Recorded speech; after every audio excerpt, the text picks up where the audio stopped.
What are some other opportunities that we see here in 2025? In 2025, well, just the problems in general. Like, so going on MLS, you have an opportunity to look for those pain points, days on market.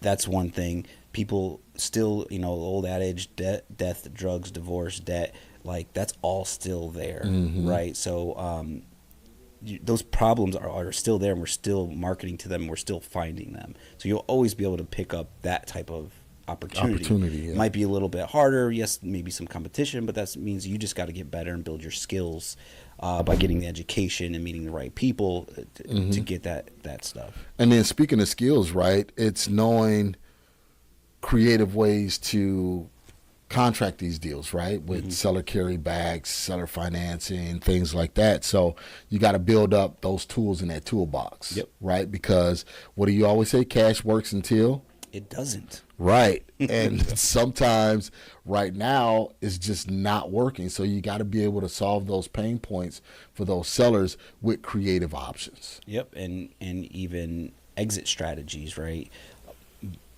14 years of a seller market. So if you started when we started, it was just steady, some stale points, but steadily climbing over time. You could jump in the business, you could cash flow, you could flip.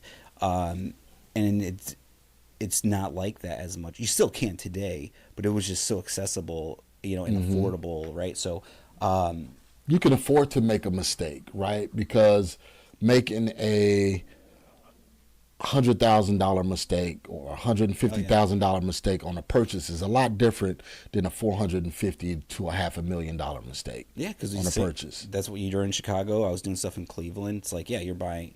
Yeah, the market dips 10% in Cleveland on a $70,000 house. Like during COVID, it was booming. Where it was stale here, right? Right. So that being in tune with the community, knowing what's going on, information is key. So 2010. They tightened up after they gave away all that money. They had to tighten up, right? So there was no lending. So you actually were forced. Well, it was so low, man. People were just dropping cash. Yeah. But like those opportunities where we were structuring more carrybacks and sub-twos back then, just because the banks weren't lending. Right, because all of the Dodd-Frank Act and everything. And you're selling the deals on the lease options and on the carrybacks as well as entering the deals on those. So there was still uncertainty, you know what I mean? And also even seeing houses go up over time. I'm like, all right, 30 to 60,000.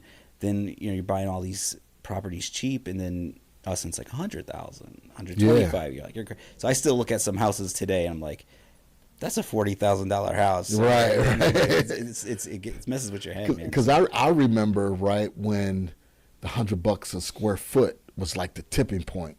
Everybody was like, wow, we're at $100 a square foot, for a sale.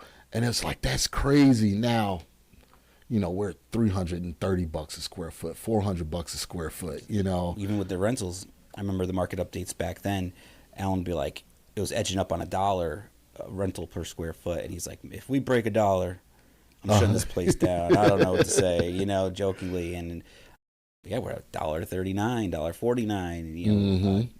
It's wild. So, but at the end of the day, everybody adapted, right? Yep. It's the world didn't crash, people didn't fall off the face of the earth or anything like that. We learned to adapt, and as human beings, that's one of the things that we are great at doing. Is, hey, if there's a problem, if there's a situation, we learn how to adapt and still keep moving, still keep pushing forward. Because I'm sure, right, that in 2010, no one would expect housing, that the median housing prices to be 450,000. Not even a couple of years ago. Not even a couple of years ago. Yeah, that's wild, man. So adapting.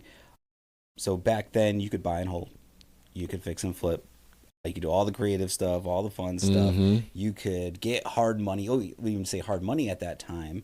So for those that are new, it was 18%, 16 to 18% was common, plus points. Still was like the 20% down and so on, but now we're at hard money's at 10 to 12, give or take, right?